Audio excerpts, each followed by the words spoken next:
Y así que abran su Biblia en Salmos. Estamos viendo esta serie del libro de Salmos. Hoy ya vamos a avanzar un poquito. Vamos a ver el capítulo 39, capítulo 40 y capítulo 41. ¿Sí? Hoy vamos a ver 3 capítulos de este libro de Salmos y vamos a estar terminando el primer libro de Salmos. ¿Se acuerdan que cuando empezamos dijimos que el libro de Salmos es como una biblioteca? No, están reunidos ahí 5 libros. Y dentro de estos 5 libros, bueno, el primer libro termina en el capítulo 41. Y termina con estos, no solamente 3, quizás estos 4 capítulos. El martes vimos el capítulo 38. Y creo que tanto el capítulo 38, el capítulo 39, 40 y 41 están reunidos de una manera estratégica. La gente que los unió, porque hablan temas muy similares en cuanto al pecado, cómo Dios trata a aquellos que han pecado y cómo hay una consecuencia o una disciplina. Y dentro de esa disciplina, Dios está obrando, porque no es que Dios nos discipline porque no nos quiere. Todos nosotros que somos papás, que hemos disciplinado a nuestros hijos, lo hacemos por el bien de quién, pues de ellos, ¿no? No es porque no los queramos, no los amemos, sino los disciplinamos por amor. Y a veces como hijos no lo entendemos, pero cuando somos padres entendemos realmente esta situación y Dios lo hace por nosotros. Entonces, en el capítulo 38, simplemente voy a leer algunos versículos como un contexto para que puedan, los que vinieron el martes lo van a entender, y si no, algunos puntos que me van a ayudar a entender el capítulo 39, 40 y 41 toca esas mismos lineamientos. Dice en el capítulo 38, Salmos 38, versículo 1, David dice: Jehová, no me reprendas en tu furor, ni me castigues en tu ira, porque tus saetas cayeron sobre mí, y sobre mí ha descendido tu mano. En este momento no sabemos en qué etapa está viviendo, pero en su vida ha pecado y Dios ha traído consecuencias. Ya hablábamos el martes, muchas veces pecamos y no medimos las consecuencias que pueda venir a causa de nuestro pecado. Muchas veces porque simplemente no sucede nada, podemos seguir viviendo de una manera como lo hacemos en pecado, aunque somos cristianos. Pero Dios nos ama, y la Biblia me dice que Dios al hijo que ama disciplina, y Dios lo hace. Y entonces si tú lo lees en tu casa, si quieres, te vas a dar cuenta que David cae en cama, David está enfermo, David parece que va a morir, hay una plaga, algunos consideran que es algo como una lepra, donde la gente ni se le acercaba, y David está de una manera mal, y todo esto es a causa de su pecado. Ahí tú lo lees en tu casa y dice David: esto es a causa de tu ira, es a causa de mi pecado, es a causa de mis iniquidades, es a causa de mi locura. Y David clama para que Dios le ayude en medio de esta situación. Entonces es Dios nosotros entendiendo que es Dios obrando en la vida de David con su mano, no solamente para salvarlo, sino como castigo. Pero lo que quiere Dios es que David vuelva a él, y en todo momento vemos la actitud de David correcta delante de Dios. ¿Qué podemos aprender o vamos a aprender el día de hoy? Que muchas veces en nuestra vida pasamos por momentos difíciles, problemas, dificultades.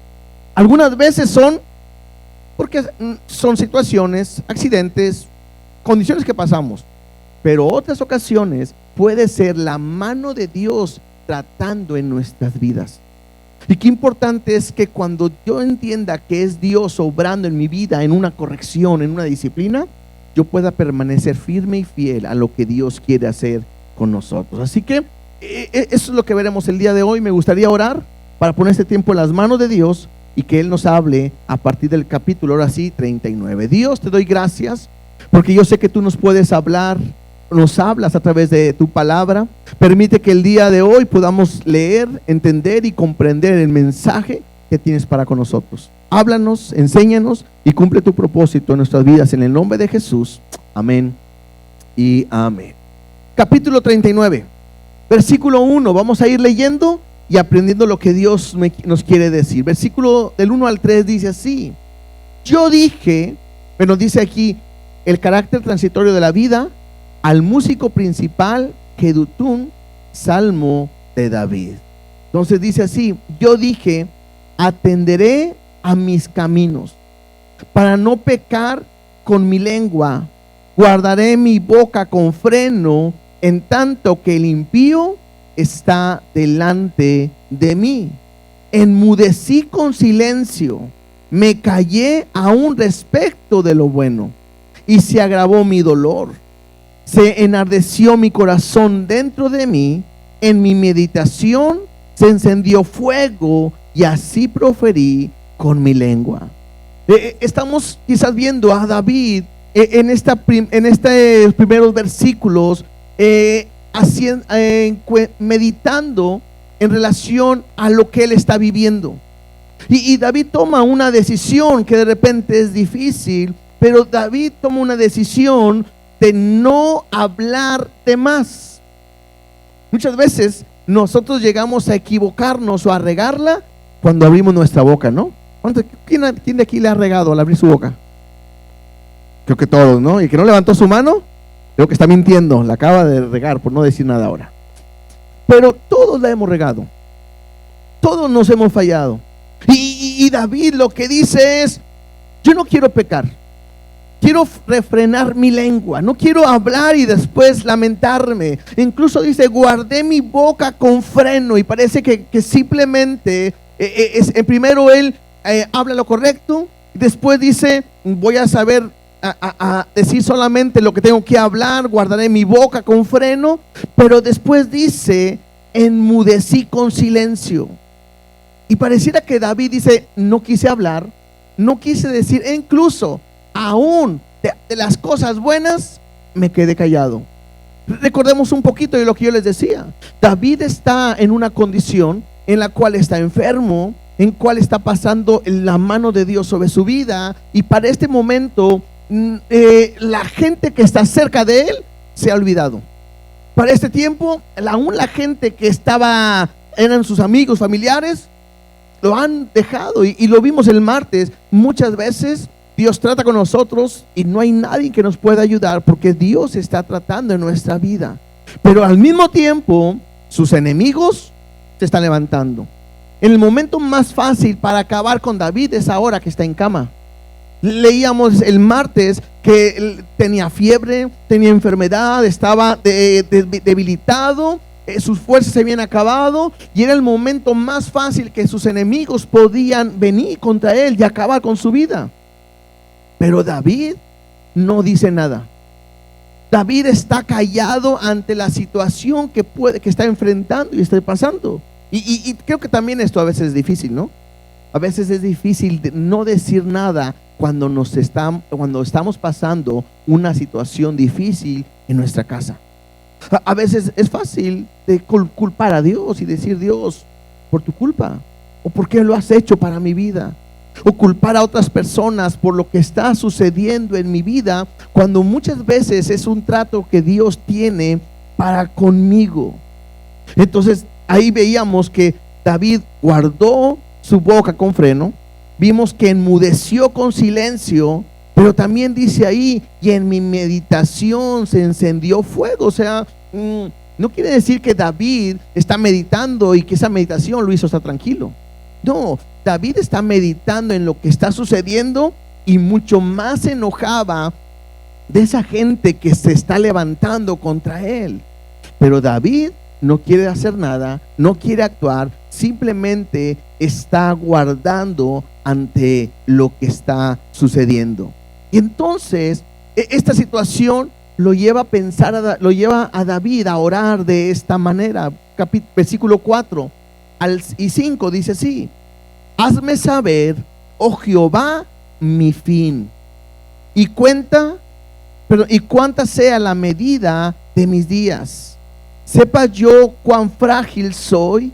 He aquí, dices a mis días término corto, y mi edad es como nada delante de ti.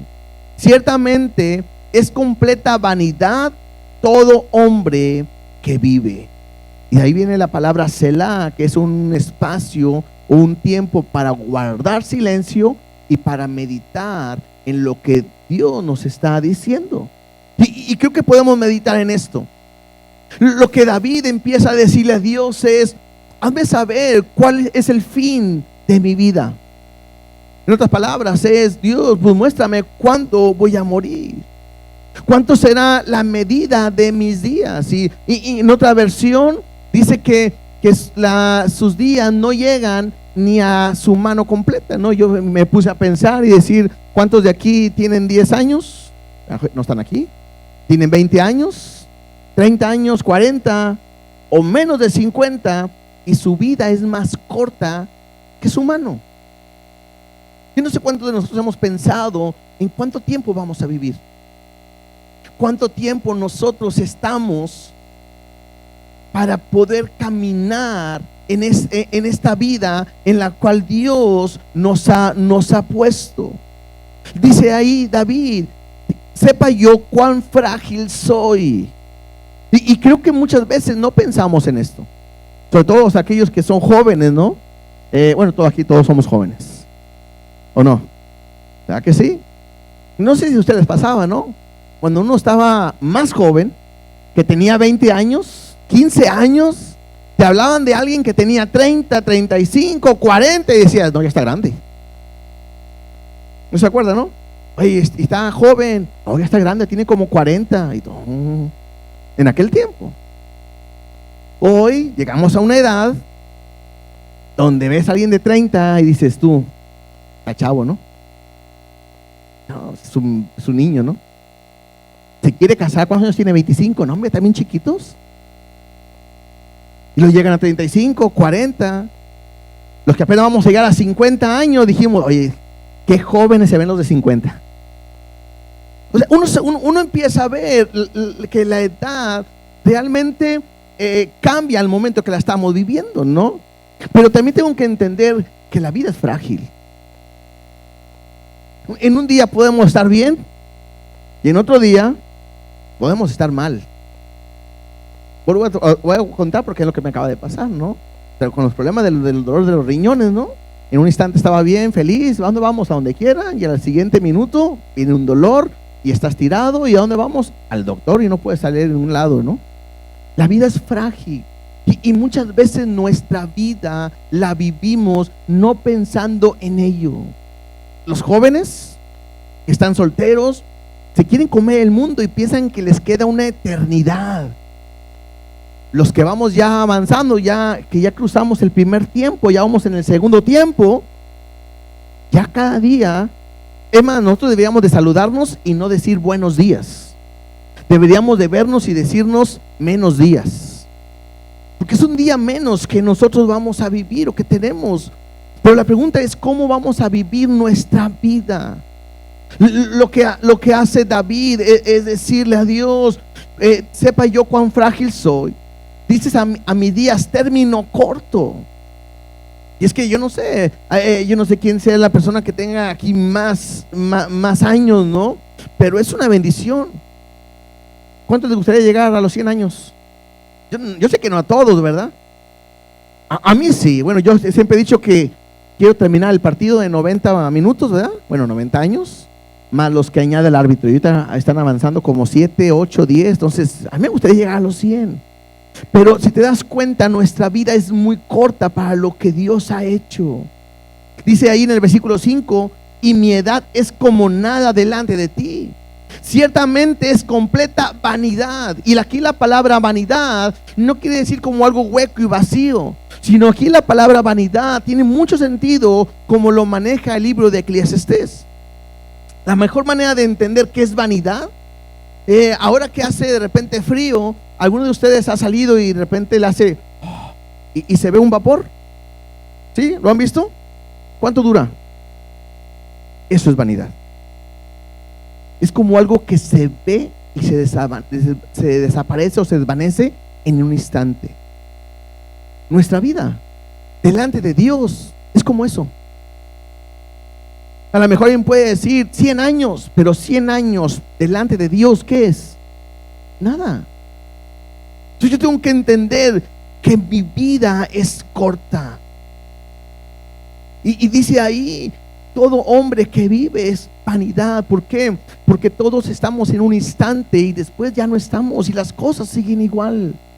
Sí, un familiar que muere, que se separa, nos duele un tiempo y todo, pero la vida continúa y la vida del hombre es vanidad. Versículo 6 dice: ciertamente como una sombra es el hombre, ciertamente en vano se afana, amontona riquezas y no sabe quién la recogerá. Y de repente David piensa y dice, pues lo que el hombre es como una sombra, y aquí una sombra significa como algo que aparenta ser algo y no es, como una ilusión, porque la vida del hombre es así. E incluso dice, se afana trabajando, y lo que ha ganado o el amontonado sus riquezas, él no sabe ni quién se va a quedar con ellas, ¿sí o no? Si habláramos de herencias, es el ejemplo más claro, ¿no? Muchas veces dejan una herencia para alguien, dejan algo y de repente a veces ni los hijos lo llegan a disfrutar, porque viene alguien más y se lo quita. Entonces, esto me habla de la condición del hombre. Versículo 7. Y entonces dice David: y ahora, Señor, ¿qué esperaré? Y creo que esa es una buena pregunta. Si la vida es vanidad, si nuestros años son como nada, si todo se va en un instante, si todo está por un momento y después desaparece, entonces ¿cuál es mi esperanza? Entonces ¿qué puedo yo esperar? Entonces ¿qué puedo pensar? Y dice David, y creo que este es el clímax de este capítulo, dice: mi esperanza está en ti. Porque si hay algo en lo cual puede ser estable, seguro y permanente, ¿quién es? Pues Dios. Si nuestra vida es como vanidad, si nuestros días son cortos, si nuestros años son cortos y no somos nada en el tiempo de Dios, ¿qué es lo que más nos espera? Incluso el afanarme, el tener riquezas, el tener recursos, el tener cada día más, ¿quién sabe quién se va a quedar con ello? Entonces, pues ¿qué nos queda? Pues lo único que nos queda es tener nuestra esperanza y nuestra confianza en Dios. En nadie más podemos poner nuestra vida. En nadie más nos podemos poner nuestro ser. ¿Por qué? Porque Dios es el único que puede transformar la vanidad del hombre a algo permanente. Porque Él es el único que puede darnos una vida eterna a cada uno de nosotros. Una vida que puede permanecer para siempre. Y conforme que Dios es nuestra esperanza, dice David en el versículo 8: líbrame de todas mis transgresiones, no me pongas en escarnio del insensato. Y aquí empieza David como una confesión al pecado que él ha cometido. Dice versículo 9: enmudecí, no abrí mi boca, porque tú lo hiciste. Y cuando yo meditaba en este versículo, hay ocasiones que Dios trabaja en nosotros, trata en nosotros, y nosotros incluso pudiéramos llegar a quejarnos de Dios.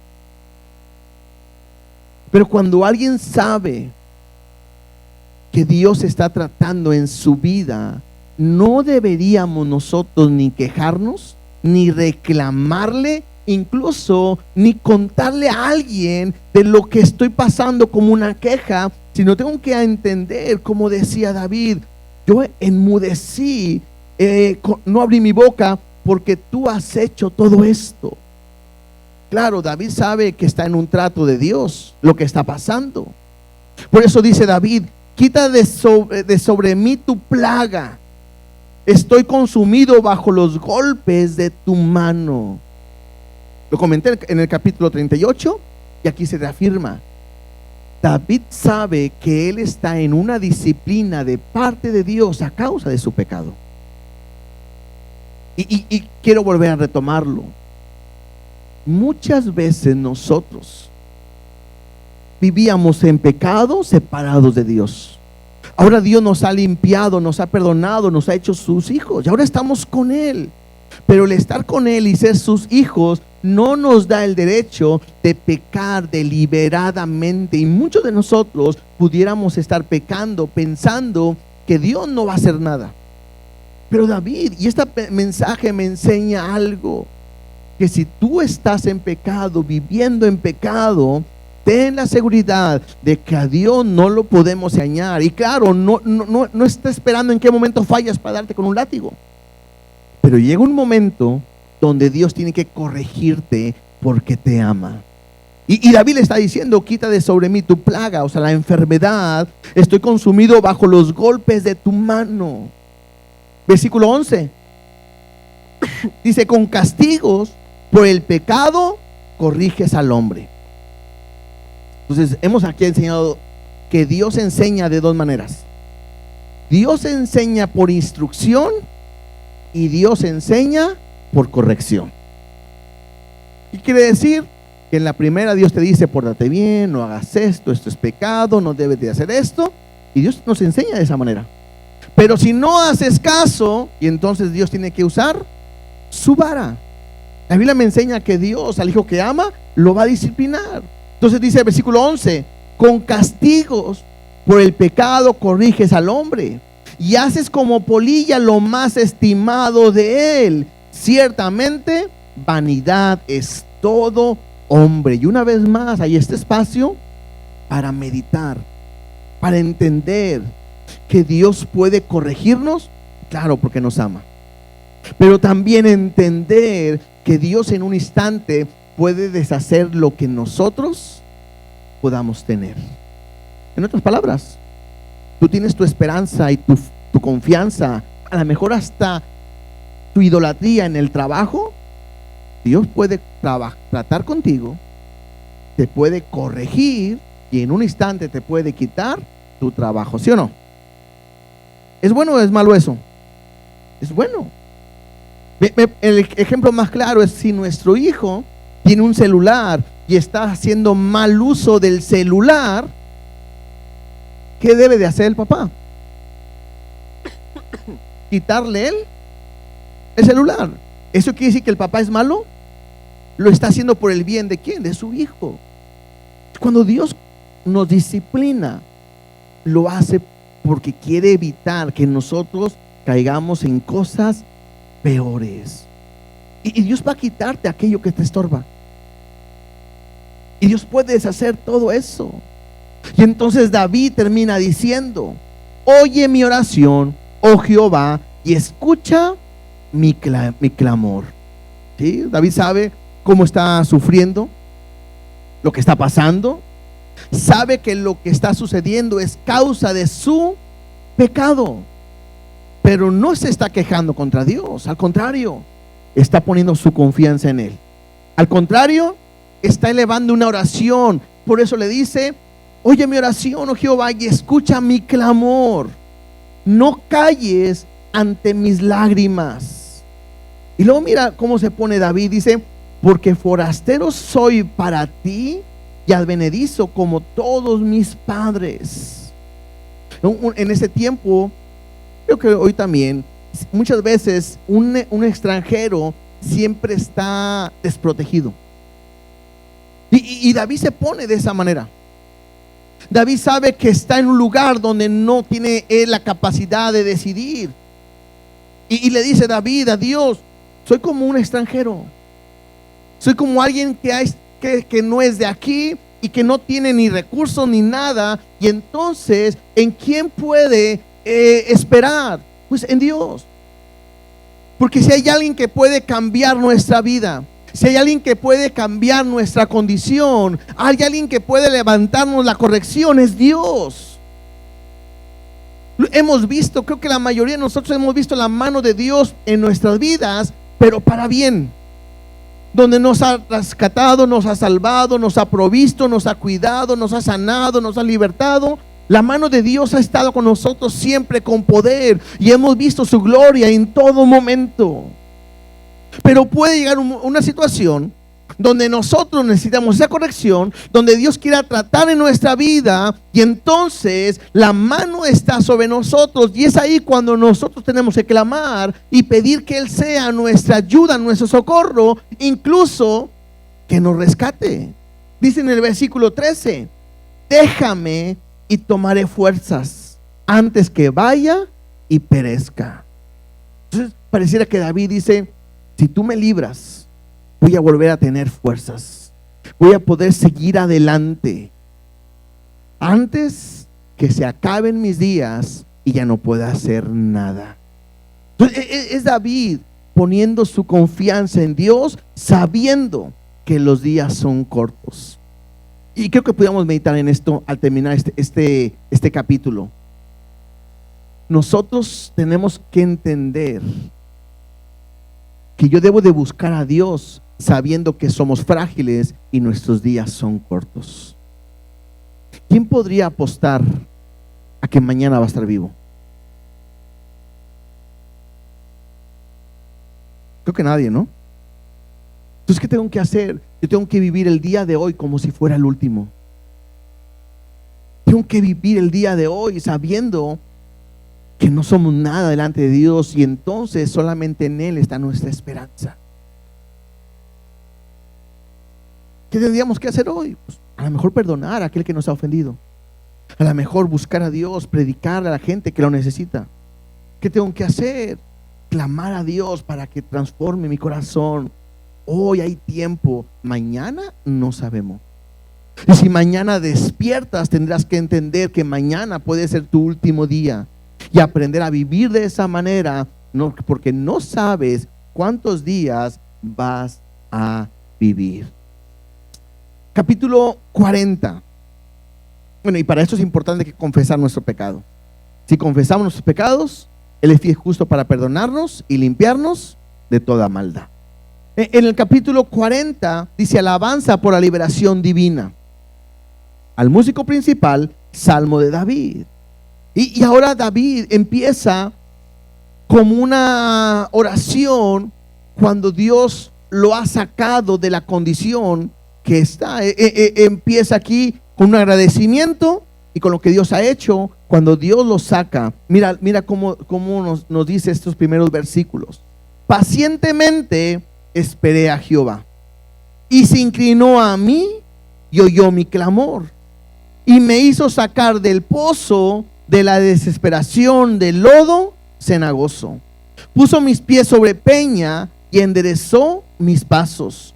Puso luego en mi boca cántico nuevo, alabanza a nuestro Dios. Verán estos muchos y temerán y confiarán en Jehová.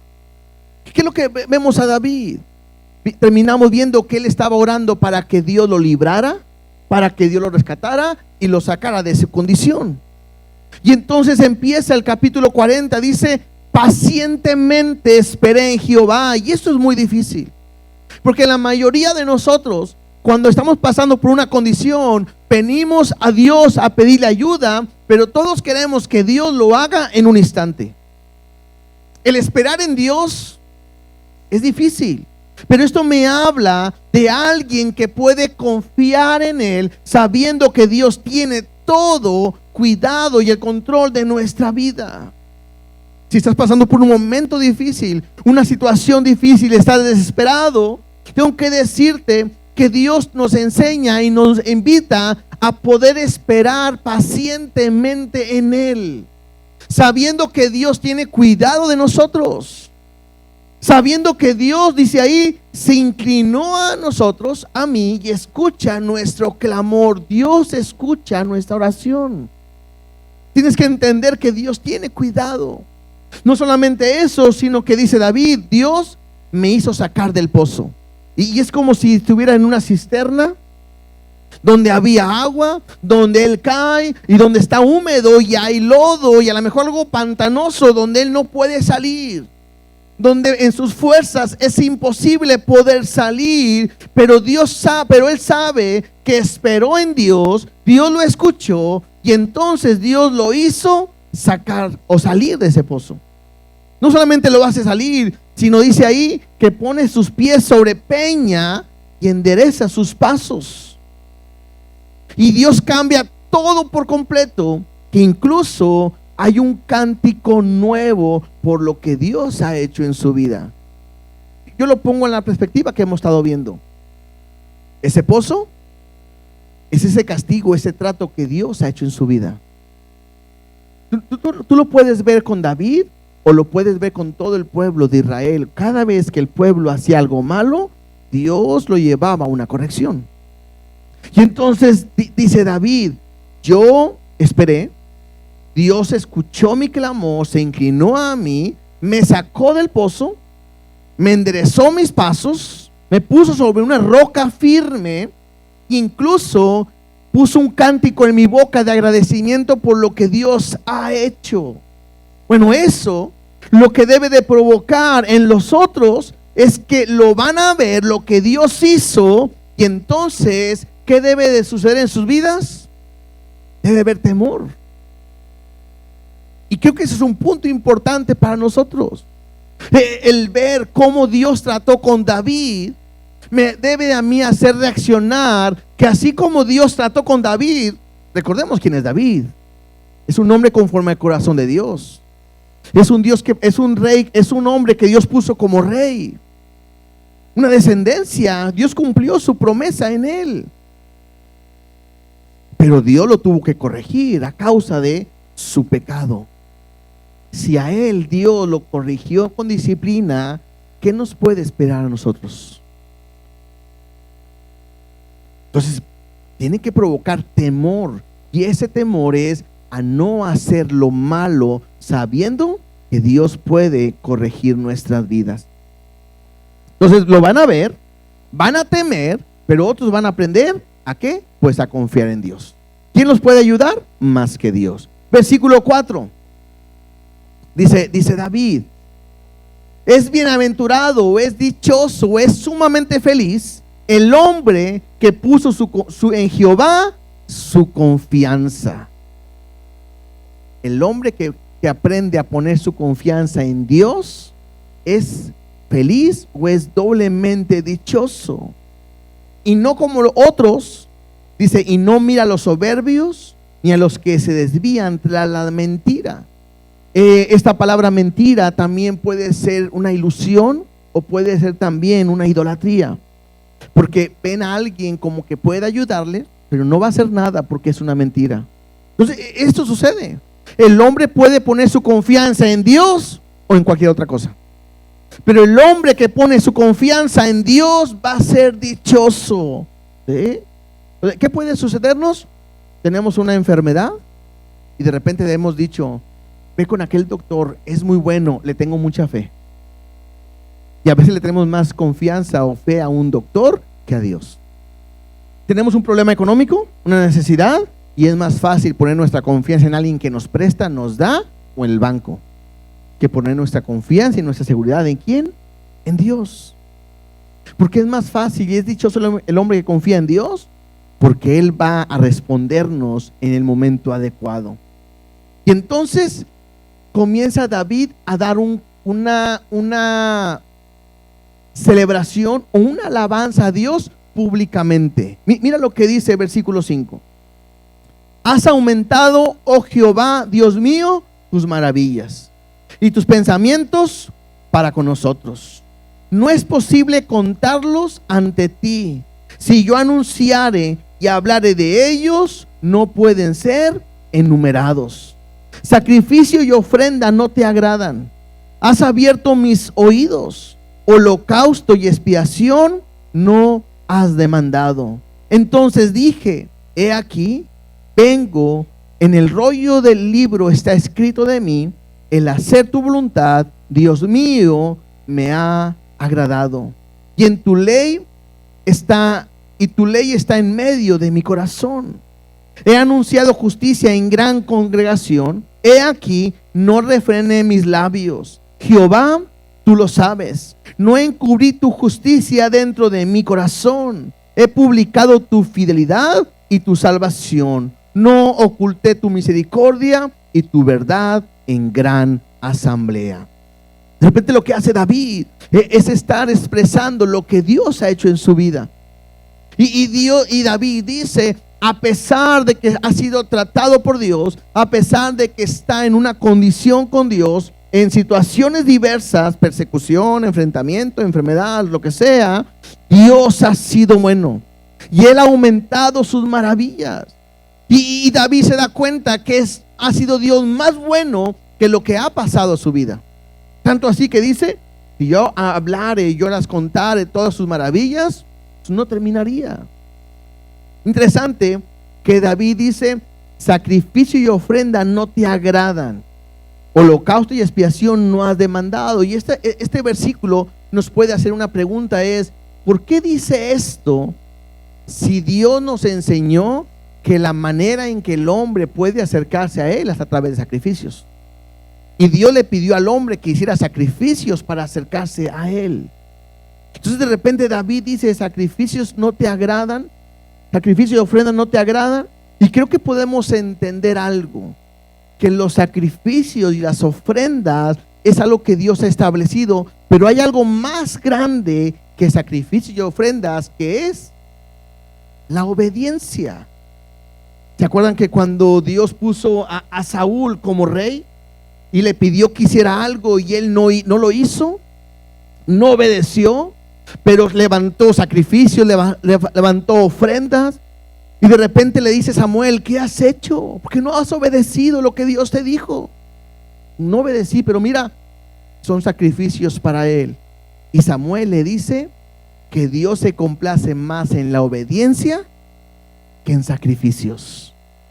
Y creo que estoy viendo a David entendiendo eso, que David está en una situación difícil, en una prueba, en la mano de Dios sobre él, y a pesar de que está viviendo de esa manera, lo más fácil era apartarnos o apartarse, irse lejos de Dios. Pero él está en la obediencia, en el lugar donde Dios lo tiene, en el tiempo donde Dios lo tiene, y cumpliendo lo que Dios tiene para su vida. Que incluso dice ahí, el hacer tu voluntad, Dios mío, me ha agradado, y tu ley está en medio de mí. Y qué difíciles son estas palabras, porque si la voluntad de Dios es que estés pasando por un momento de prueba, es difícil decir, hacer tu voluntad, Dios mío, me ha agradado. Si Dios te está llamando para irte a otra nación, para tener un mejor trabajo, para ser bendecido, para ser prosperado, para lo que sea, es fácil decir, Dios, qué fácil es hacer tu voluntad. Pero cuando Dios te mete en un momento difícil, en un momento donde a lo mejor has perdido lo que quieres, a lo mejor donde Dios está tratando con tu vida, qué difícil, mas no imposible, de repente es decir esto, el hacer tu voluntad, Dios mío, me ha agradado. Y creo que podemos aprender algo. Esta porción está hablando en David, pero aplica también para Jesús. Porque si hay alguien que vino a dar su vida por nosotros y sufrió por amor, es Jesús. Miren, vamos tantito, así como un paréntesis, vamos a Hebreos capítulo 10, versículo del 1 al 10.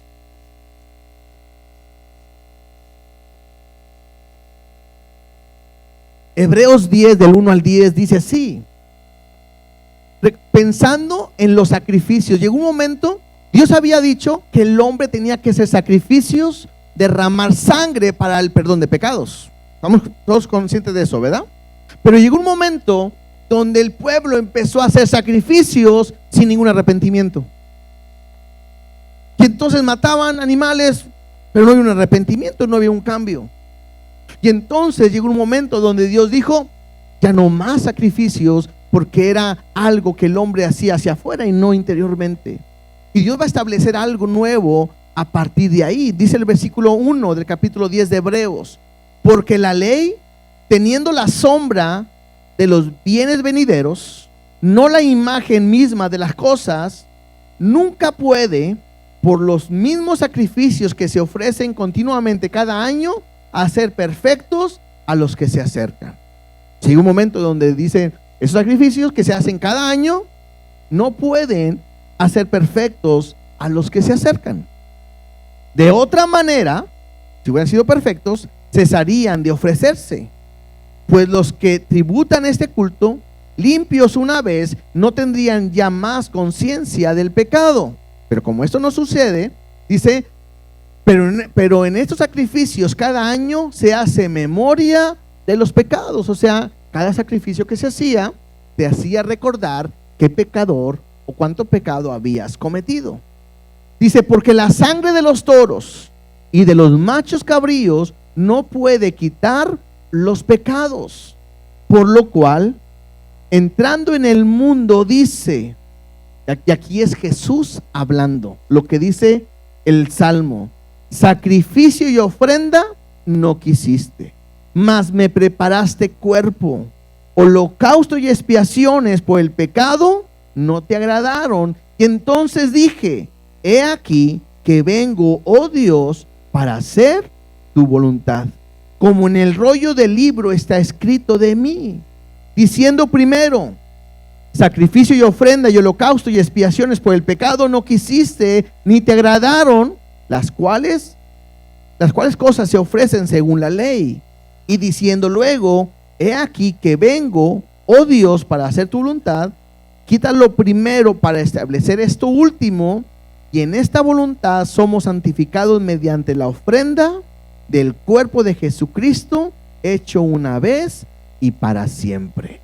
Entonces, este salmo apunta a Jesús. ¿Qué es lo que apunta? A que el hombre, por más que hiciera sacrificios, no podía quitar su pecado para siempre. Por eso cada año tenía que hacer un sacrificio y recordar que eran pecadores. Pero llega un momento donde Jesús dice, como eso no te agrada a Dios, yo vengo ahora. Y lo que hace Jesús es entregar su vida y darse por nosotros. Y Él hizo un sacrificio para siempre. Por eso no hacemos más sacrificios. Porque el sacrificio que se hacía antes cubría el pecado, pero no lo quitaba para siempre. Mas la sangre de Cristo quitó nuestro pecado para siempre. Dice que es el nuevo pacto, que dio su vida por nosotros en la cruz para que no haya más pecado en nosotros nunca. Dice Él que nunca más se va a acordar de nuestros pecados, ¿cierto? Entonces este versículo apunta completamente a Jesús, aunque en este momento lo está viviendo David completamente. Así que regresemos. Lo otro nada más fue como un paréntesis, porque hace referencia completamente a Jesús.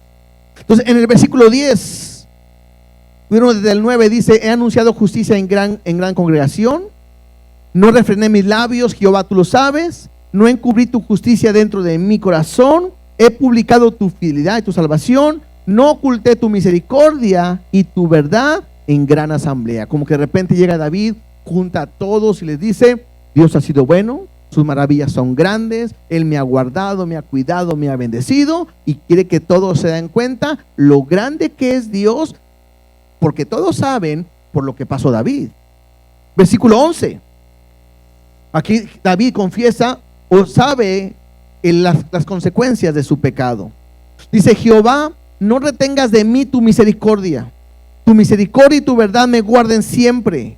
Dice, porque me han rodeado males sin número, me han alcanzado mis maldades y no puedo levantar la vista.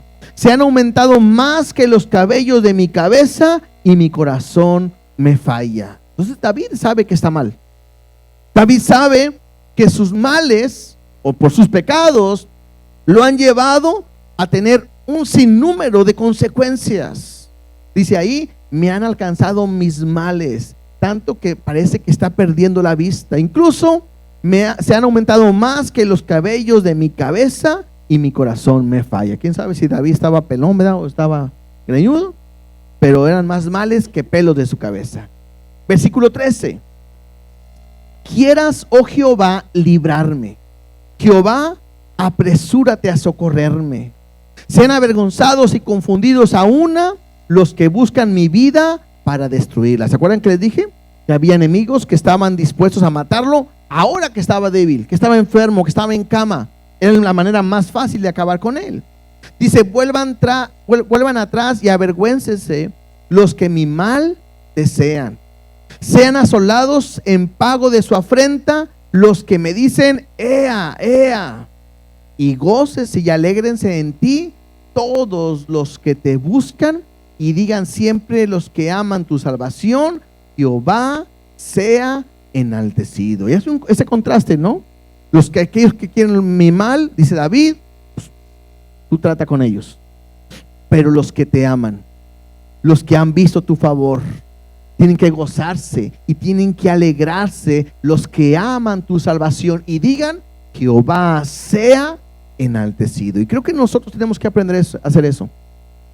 Yo no sé qué situaciones pasamos en nuestra vida, qué consecuencias de nuestras acciones estamos viviendo el día de hoy, pero tengo que entender que Dios me ama, que Dios me cuida, y toda mi vida está en las manos de Él.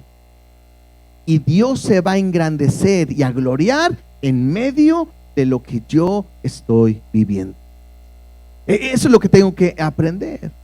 Y entonces dice versículo 17: aunque afligido yo y necesitado, Jehová pensará en mí. Mi ayuda y mi libertador eres tú, Dios mío, no te tardes. Yo creo que no podemos entender eso, ¿no? Porque aunque estemos afligidos, aunque estemos necesitados, Dios pensará en nosotros. Esa es la confianza que tenemos. Esa es la situación que podemos aprender, donde una religión no cambia tu situación, donde una iglesia no puede cambiar tu situación. Si tú vas a una iglesia pensando que la iglesia te va a cambiar, error. Por eso la gente anda buscando una iglesia, voy a esta, ahora voy a la otra, y voy allá. No podemos estar pensando que una iglesia me va a cambiar o transformar. El pastor, mira cómo habla, cómo es. El pastor tampoco puede cambiar la vida de nadie. ¿En quién puedo poner mi confianza? En Dios. ¿Quién puede cambiar mi vida? En Dios. ¿Quién puede levantarme? En Dios. Por eso dice ahí, sé mi ayuda, sé mi libertador, Dios mío. Y le dice, no te tardes. Porque David sabe que su confianza completamente está en Dios. ¿Sí? Entonces, ¿qué podemos también aprender aquí? A esperar en Dios, a confiar en Dios, que en medio de la prueba que estés pasando, Él tiene cuidado de ti.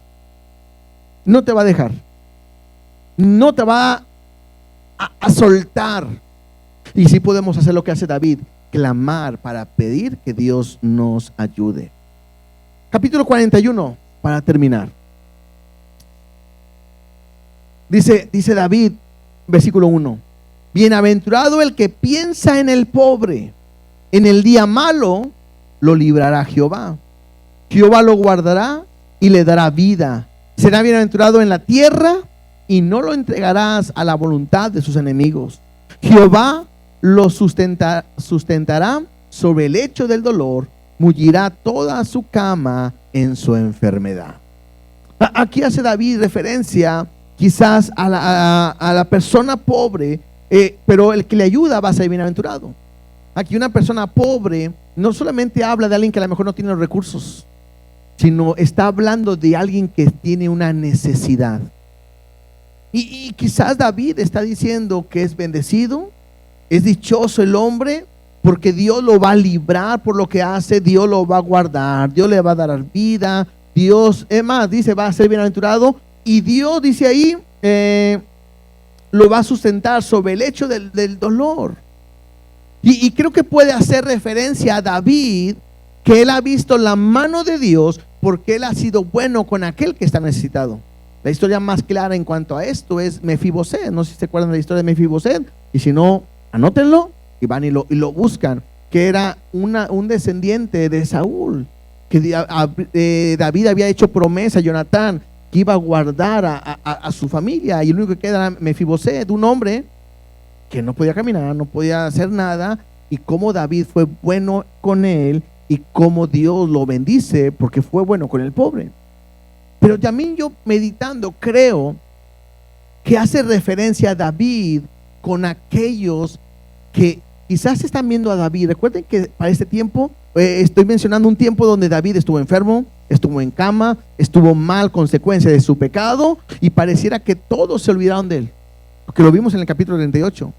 pero probablemente habrá alguien que que vieron por él. Y quizás David está siendo también esta persona que tenía una necesidad en su momento y que alguien pudo ver por él. Mira lo que dice el versículo 4. Yo dije: Jehová, ten misericordia de mí, sana mi alma, porque contra ti he pecado. Y me hago entender o entiendo yo que es como que David está en esta situación y está diciendo: es dichoso el hombre que piensa en el pobre, en aquel que tiene necesidad, porque él está pasando por esa situación. Dice: mis enemigos dicen mal de mí. Mis enemigos dicen mal de mí, preguntando: ¿cuándo morirá y perecerá su nombre? Parece que David está mal completamente. Incluso los enemigos van a preguntar: oye, ve a ver cómo está David. Y a lo mejor entran, lo ven y dicen: está mal.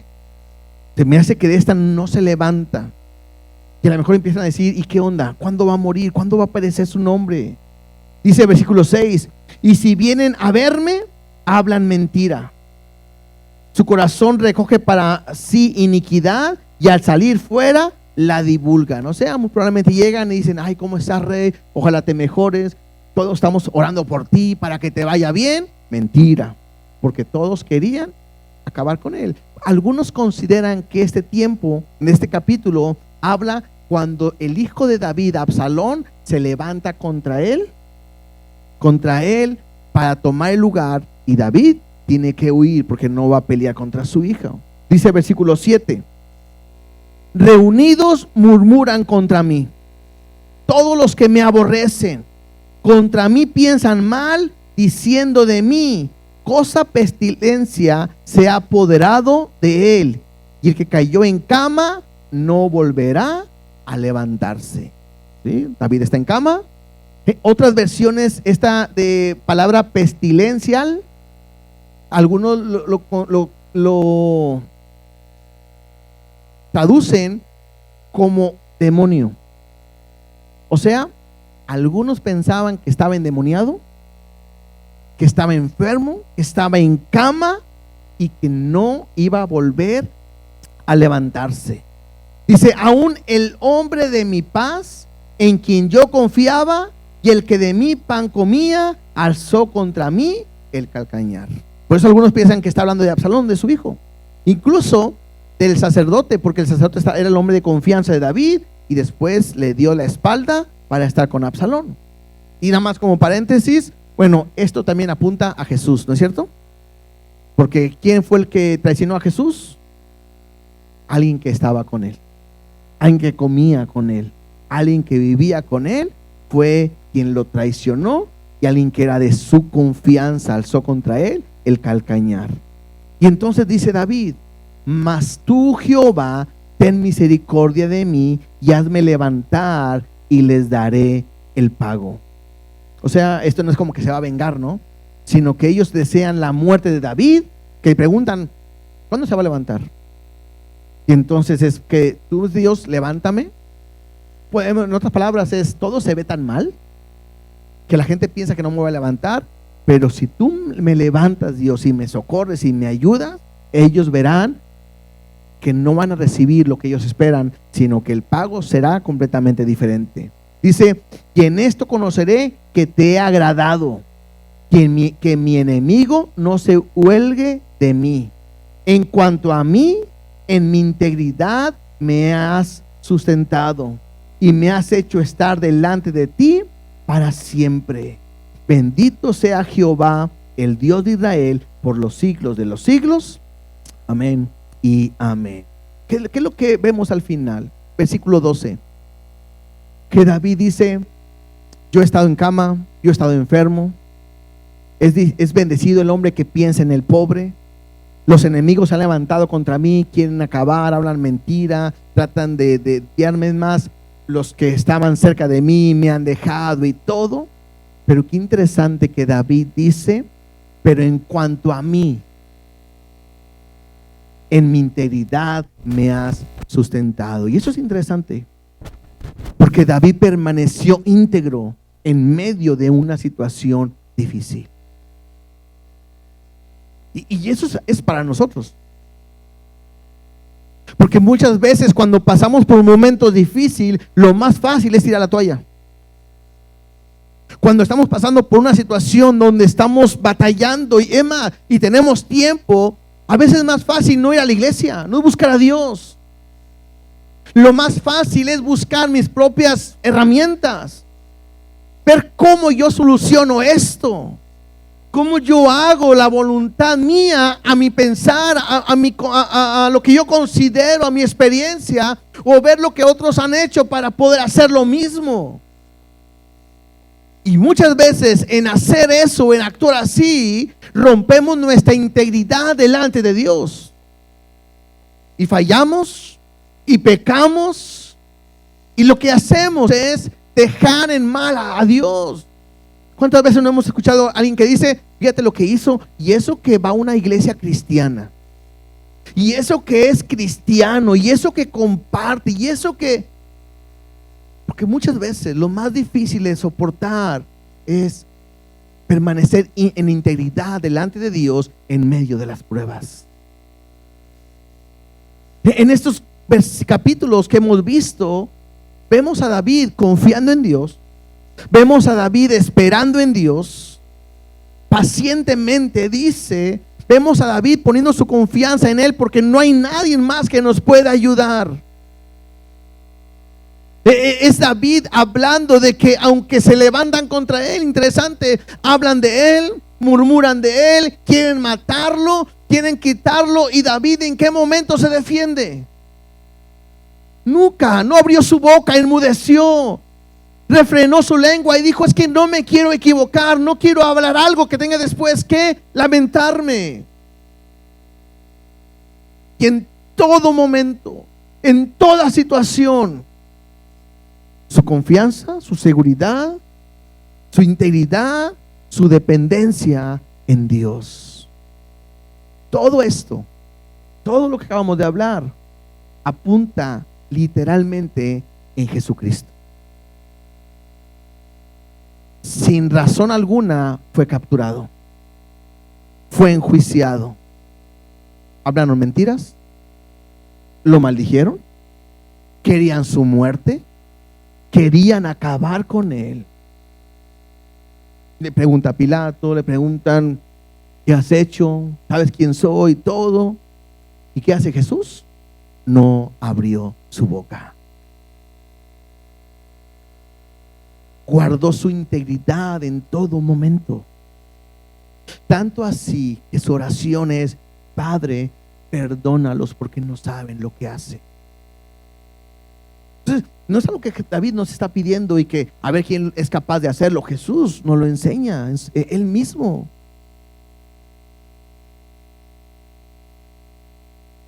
David cargando un castigo por el pecado que ha cometido.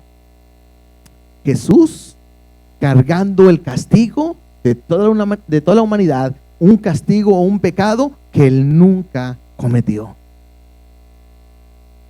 Pero qué importante es poder tener nuestra integridad aún en ese momento difícil, esperando y confiando que solamente Dios nos puede ayudar. ¿Qué tengo que hacer? En el tiempo de la angustia, clamar a Dios. Decirle, tú eres el único que me puedes ayudar. Le puedes decir, no tardes. Puedes levantar un clamor, claro, y Él inclinará su oído y escuchará tu clamor. Muchos de nosotros quizás estamos viviendo consecuencias de nuestra desobediencia. Hoy Dios te invita a que vuelvas a Él, confieses tu pecado, sabiendo que si confiesas tu pecado y te apartas, alcanzarás la misericordia que Dios tiene para con nosotros. ¿Cuántas veces no hemos castigado a nuestros hijos y de repente vemos un cambio en él? Le decimos, ok, voy a volver a confiar en ti. Aquí está tu celular o aquí está esto. Puedes ir, claro.